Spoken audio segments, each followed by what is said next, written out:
Hello all, welcome back to another new video of learn with Bhavna. अब हम start कर रहे हैं हमारा chapter 4, the market as a social institution. Start नहीं कर रहे हैं, मतलब कि सॉरी, हमने ऑलरेडी स्टार्ट कर दिया है एंड ये हमारी सेकंड वीडियो है चैप्टर 4 की। तो हमने ऑलरेडी बात की थी कि कैसे जो मार्केट है और इकोनॉमी का सोशियोलॉजिकल पर्सपेक्टिव क्या है, क्यों मार्केट को स्टडी करना ज़रूरी है, इकोनॉमी को स्टडी करना ज़रूरी है। हमने वीकली ट्राइबल मार्केट जो धरोई विलेज छत्तीसगढ़ बस्तर के अंदर लगती है उसके बारे में हमने जाना, उसकी जो की कंपोनेंट्स है वो क्यों लगती है, क्या क्या वहाँ पे हमें देखने को मिलता है, उसके बारे में हमने इस चैप्टर के अंदर जाना। अलोंग विद जो कास्ट बेस्ड मार्केट्स और ट्रेडिंग नेटवर्क्स है प्री कॉलोनियल और कॉलोनियल इंडिया के बारे में हमने डिस्कस किया था।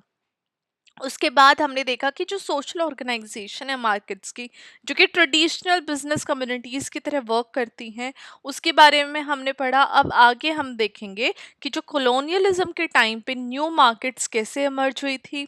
उसके बाद जो कमोडिटी है, कमोडिटाइजेशन हो गया है चीज़ों का, जो कंजम्पशन पैटर्न है वो कैसे चेंज हो गया with the coming of capitalism along with globalisation, और क्या ग्लोबलाइजेशन के साथ लोकल, रीजनल, नेशनल और इंटरनेशनल मार्केट के साथ रिलेशन चेंज, लिबरलाइजेशन, ये सब देखने को हमें मिला है। आगे के जो हमारे चैप्टर्स हैं वो आगे का जो हमारा कंटेंट है इस चैप्टर के अंदर, वो इन सब पॉइंट्स के ऊपर हम बात करेंगे, जहाँ पे एक हमें डिबेट भी देखने को मिलेगी लिबरलाइजेशन के ऊपर, जहाँ पे मार्केट वर्सेस स्टेट है। इसके साथ हमारा चैप्टर हो जाएगा एंड। अगर आपको क्वेश्चन भी डिस्कस करने, इफ़ यू वांट कि मैं आपको क्वेश्चन के आंसर्स भी प्रोवाइड करूं, या फिर और डिफरेंट तरीके से, if you want the content of the chapters for your exam, तो वो भी आप मुझे कमेंट करके बता सकते हैं। I will definitely make the content according to your needs. जिस तरीके से आप मुझे बोलोगे मैं उस तरीके से आपको कंटेंट प्रोवाइड करने में बहुत ज़्यादा खुश होंगी। इवन तो मैं भी चाहती हूँ कि आप लोग कमेंट करो और अपनी जो नीड्स है, रिक्वायरमेंट्स है, वो मुझे मेंशन करो। तो कमेंट प्लीज़ किया करो, सिर्फ वीडियो मत देखा करो। I know you guys are subscribing to the channel, आप बहुत सपोर्ट दिखा रहे हो, लाइक भी कर रहे हो वीडियो को, कमेंट भी कर रहे हो, जिससे कि मुझे बहुत ज़्यादा मोटिवेशन मिल रही है कि मैं आपको कंटेंट प्रोवाइड करूँ। बट आपको ऑफकोर्स आपको कमेंट करना है और आपको अपनी नीड्स और डिमांड्स भी बतानी है। I will be more than happy to provide you with that.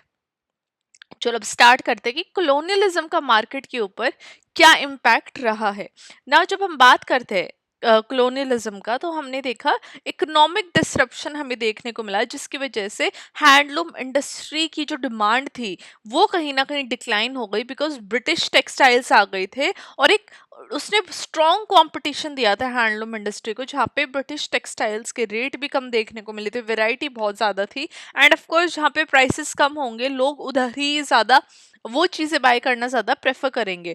तो एक हमें शिफ्ट देखने को मिला था, जहाँ पे मैन्युफैक्चरिंग एक्सपोर्टर से सप्लायर बन गया था इंडिया रॉ मटेरियल्स का ब्रिटिश रूल के under. Now new merchant groups भी इमर्ज होते हुए दिखे, जहाँ पे जो एग्जिस्टिंग कम्युनिटीज थी उन्होंने कॉलोनियल मार्केट के साथ अपने आप को अडेप्ट कर लिया था, जैसे कि मारवाड़ीज हो गए। तो मारवाड़ीज ने क्या किया, जितने भी सोशल नेटवर्क थे ट्रेड के, मनी लेंडिंग के, और लेटर उन्होंने इंडस्ट्रियल वेंचर्स भी किए थे। For example Birla family is one of the biggest example, जिन्होंने लेटर इंडस्ट्रियल वेंचर्स के अंदर अपना जो हाथ है वो डाला था along with trade and money lending. तो काफ़ी ज़्यादा अपॉर्चुनिटीज़ और अलायंसेस भी हमें देखने को मिले, जहाँ पे बहुत सारी कम्युनिटीज़ जो थी वो ब्रिटिश इकोनॉमिक इंटरेस्ट के साथ अलाइन हो गई थी, जहाँ पे उन्होंने लॉन्ग टर्म इकोनॉमिक पावर देखी थी पोस्ट इंडिपेंडेंस के साथ। अब लोग देखने लग गए थे कि भाई ब्रिटिशर के साथ जुड़ जाते हैं, जो उनका इंटरेस्ट है वही इंटरेस्ट हम बना लेते हैं, उसी में हमारा इकोनॉमिक बेनिफिट है। तो ये भी बहुत ज़्यादा हमें देखने को मिला था। काफ़ी सारे लोग, काफ़ी सारी कम्युनिटीज़ अलायंसेस अपनी क्रिएट करने लग गई थी with the Britishers. Now अगर हम बात करें कि कैपिटलिज्म को एक सोशल सिस्टम की तरह अंडरस्टैंड करना, तो उसके ऊपर भी हम बात कर लेते कि कैपिटलिज्म को कैसे एक सोशल सिस्टम की तरह देखा गया है।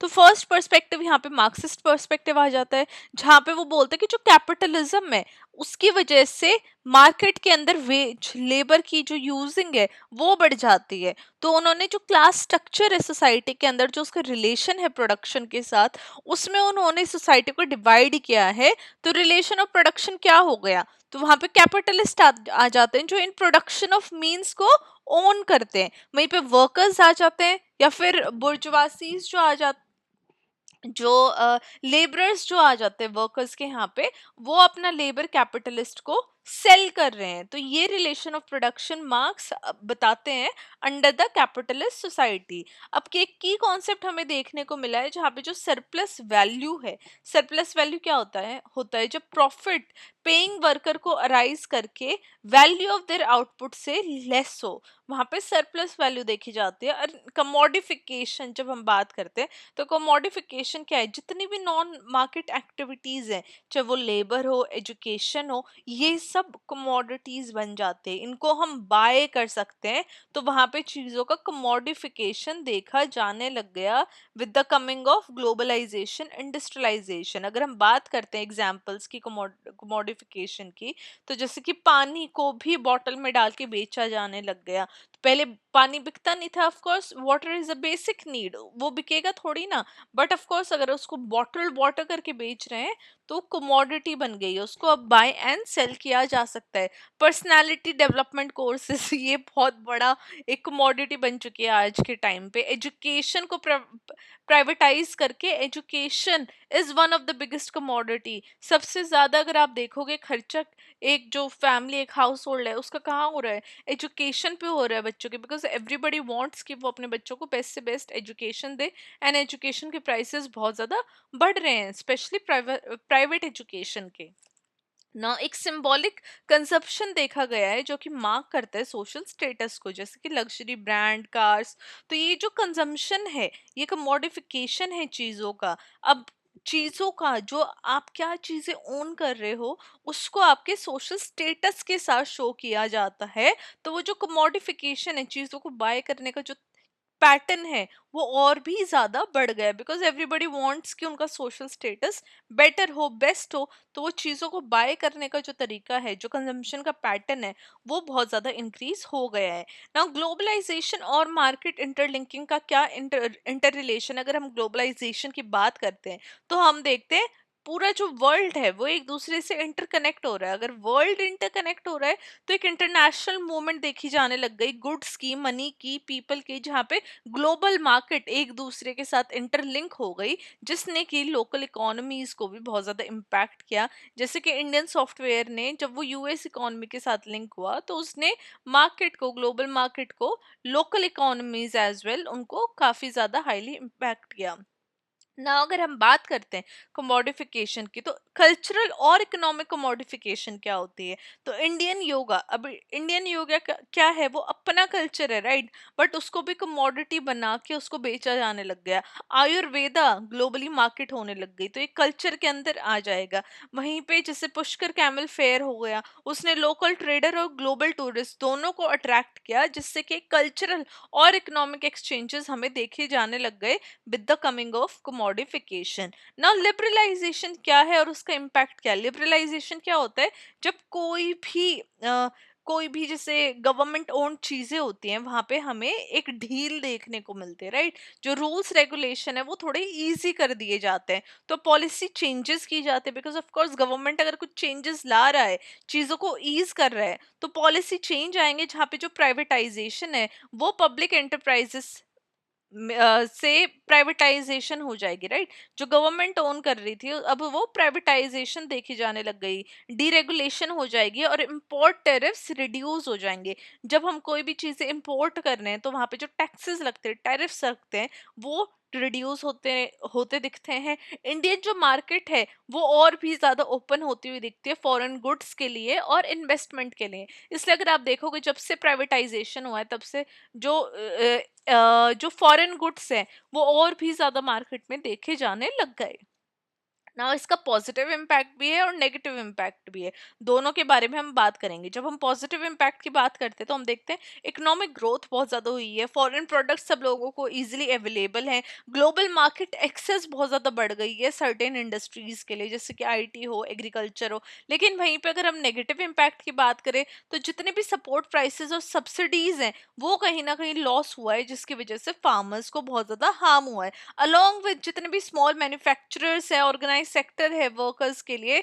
वो बहुत ज़्यादा चैलेंजेस फेस करते हैं बिकॉज ग्लोबल कंपटीशन और जॉब लॉसेस देखा जाने लग गया। नाउ की टेक अवेज अगर हम बात करें इस चैप्टर से, चैप्टर 4 से, तो आप देखोगे कि जो मार्केट है वो डीपली सोशल, कल्चरल और हिस्टोरिकल कॉन्टेक्स्ट हमें देखने को मिलते हैं। वो सिर्फ इकोनॉमिकली फंक्शन नहीं है मार्केट का, market is much more than that. और मार्केट का क्या फंक्शन है, वो इकोनॉमिक इंस्टीट्यूशन है, लेकिन वहां पे हमें सोशल रिलेशनशिप भी बनते हुए दिखते हैं, कल्चरल प्रैक्टिसेस होती हुई दिखती है। हिस्टोरिकली और सोशोलॉजिकली जब हम पर्सपेक्टिव की बात करते हैं तो हमने इवोल्यूशन देखा मार्केट का और कैसे मार्केट सिस्टम के अंदर कॉम्प्लेक्सिटीज आई हैं, वो भी हमें जानने को मिला इस चैप्टर के द्वारा। नाउ मार्केट्स क्या है, एक सोशल इंस्टीट्यूशन है जो कि कास्ट, क्लास और नेटवर्क के साथ टाइड है, वो हमने डिफरेंट एग्जांपल्स के द्वारा देखा। अब क्लोनियलिज्म और ग्लोबलाइजेशन ने ट्रेडिशनल मार्केट को कम्प्लीटली ट्रांसफॉर्म कर दिया, जहाँ पे लिबरलाइजेशन ने तो मिक्स आउटकम को लेके आया, जहाँ पे कुछ सेक्टर के अंदर बेनिफिट आया लेकिन कुछ सेक्टर को की जो वल्नरेबिलिटीज हैं वो और भी ज्यादा बढ़ गई थी। कमोडिफिकेशन और कंजम्पशन अब क्या है, इंपॉर्टेंट रोल बन चुके हैं मॉडर्न सोसाइटीज के अंदर, और वो सोशल इकोनॉमिक डायनामिक को डिफाइन भी करते हैं और उनको शेप भी करते हैं। ये हम आप डेली लाइफ में भी कोमोडिफिकेशन और कंजम्पशन पैटर्न को अपनी डेली लाइफ में देख सकते हो। अगर आप सेवेंथ पॉइंट्स अग्री कर रहे हो या फिर आपके दिमाग में कुछ एग्जाम्पल भी आ रहा है तो वो आप मुझे कमेंट करके बता सकते हो। Put your comment down below, आप अपने व्यूज आइडियाज मेरे साथ शेयर कीजिए। और आपको इस चैप्टर की एक्सप्लेनेशन कैसे लगी, अगर आपने इसका पार्ट 1 नहीं देखा तो वो भी आप देख लेना, मैं इस वीडियो के एंड में अटैच कर दूंगी लिंक। ऑल्सो आप चैप्टर को रीड कीजिए, और कुछ आपकी स्पेसिफिक डिमांड्स है, नीड्स है, वो आप मुझे कमेंट करके बता सकते हैं। I will definitely make the video as per your needs, as per your demands. Now I will see you very very soon with chapter 5. Till then, study well, study hard, and all the very best for your upcoming boards.